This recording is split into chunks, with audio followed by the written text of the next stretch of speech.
안녕하세요, 여러분. 오늘은 진짜 많은 어르신들께 중요한 소식이 하나 있어서 뉴스를 쉽게 풀어서 알려드리려고 합니다. 혹시 이런 경험 들어보신 적 있으신가요?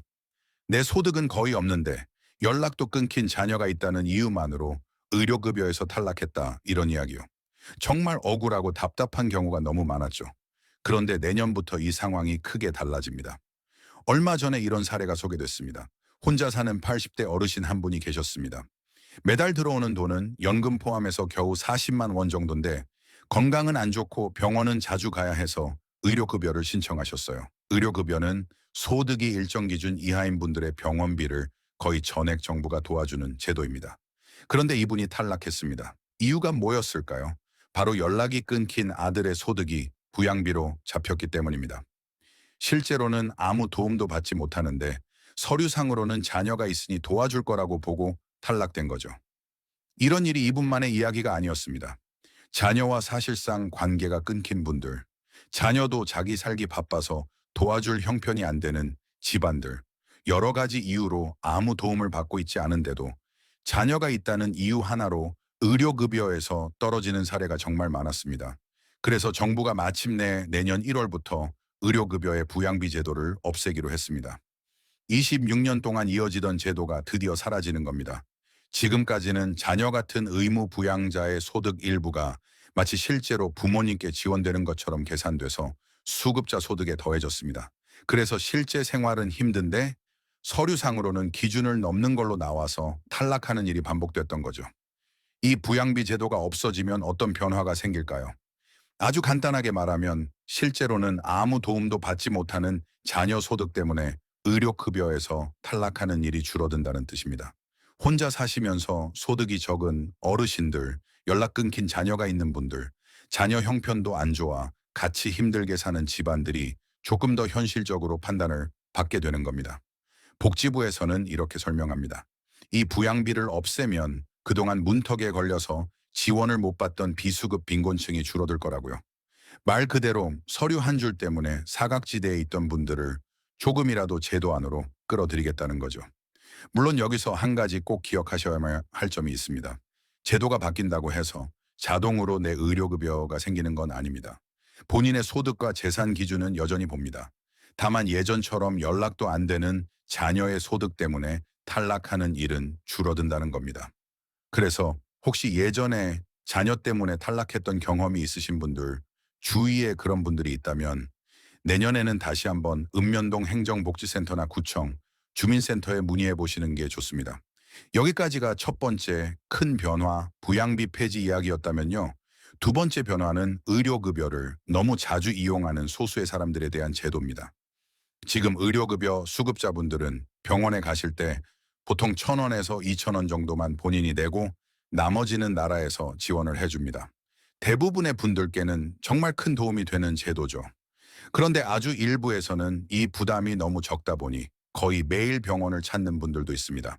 그래서 내년부터는 외래 진료를 연간 365회, 그러니까 1년에 하루도 안 쉬고 병원을 가는 수준 이상으로 많이 이용하시는 분들에 한해서 그 초과분에 대해서는 진료비의 30%를 본인이 내도록 바뀝니다.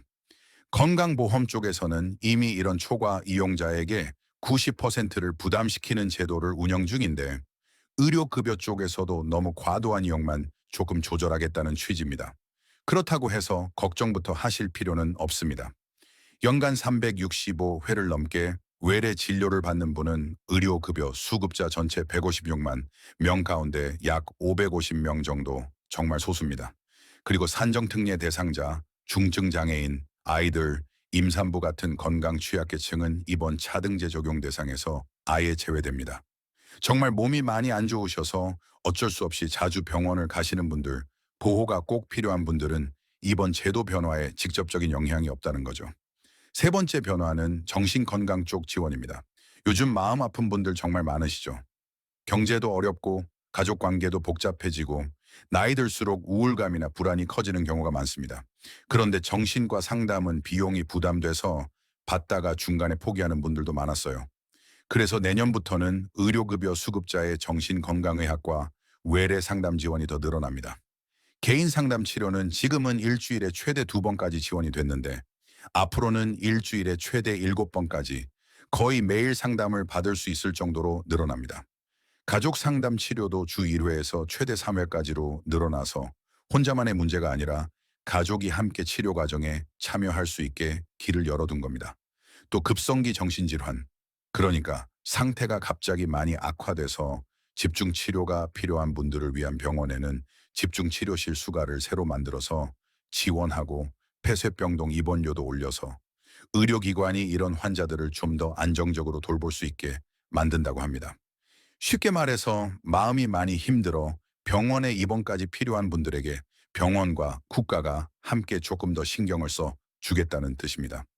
이뿐만 아니라 내년 하반기에는 의료급여 수급자 가운데 요양병원에 계신 중증 입원 환자에게 간병비를 지원하는 제도도 추진한다고 합니다. 몸이 많이 불편하신 분들은 간병인 비용이 정말 큰 부담인데 여기에 대해서도 조금씩 문을 열려는 움직임이 보이는 거죠. 그리고 오늘 말씀드린 부양비 폐지와 함께 앞으로는 부양 의무자 기준 자체도 더 간단하게 만들고 소득이 많거나 재산이 많은 부양 의무자에게만 기준을 적용하는 방향으로 제도를 단계적으로 완화하겠다는 계획도 같이 나왔습니다. 복잡한 기준 때문에 지원을 못 받던 분들을 조금이라도 줄여 보겠다라는 겁니다. 정리해서 말씀드리면 내년부터 의료급여 제도는 한편으로는 정말 도움이 필요한 분들에게 문을 더 열어주고 다른 한편으로는 극소수의 과도한 이용은 조금 조절하고 마음의 병까지 함께 챙기려는 방향으로 바뀌고 있습니다. 내년도 전체 의료급여 예산도 올해보다 1조 원 넘게 늘어날 예정이라고 하니까 적어도 줄어드는 방향은 아니라는 걸 알 수 있습니다. 혹시 지금 이 영상을 보시는 분들 중에 내 예전에 의료급여를 신청했다가 자녀 소득 때문에 탈락하신 경험이 있다면 이 소식을 꼭 기억해 두셨다가 내년에는 다시 한번 문의해 보시길 권해드립니다. 그리고 부모님이나 주변 어르신들 중에 이런 상황에 계신 분들이 있다면 오늘 영상 내용을 꼭 한번 설명해 드리거나 이 영상을 그대로 보여드려도 좋습니다. 마지막으로 이 말씀도 꼭 드리고 싶어요. 제도는 계속 바뀌고 뉴스는 잠깐 지나가 버리지만 실제로 도움을 받는지 못 받는지는 결국 내가 알고 있느냐, 모르고 지나가느냐에서 갈릴 때가 많습니다. 오늘 영상 하나로 단 한 분이라도 더 의료비 걱정을 덜게 된다면 그걸로 저는 충분히 의미 있는 시간이라고 생각합니다. 오늘 내용이 도움이 되셨다면 좋아요 한번 눌러주시고 주변 분들께 공유도 부탁드립니다. 앞으로도 시니어 생활에 꼭 필요한 정보와 복지제도, 노후 재테크 이야기까지 계속 쉽게 풀어서 전해드리겠습니다. 함께 준비하면 덜 불안합니다. 오늘도 건강하시고 다음 영상에서 또 뵐게요.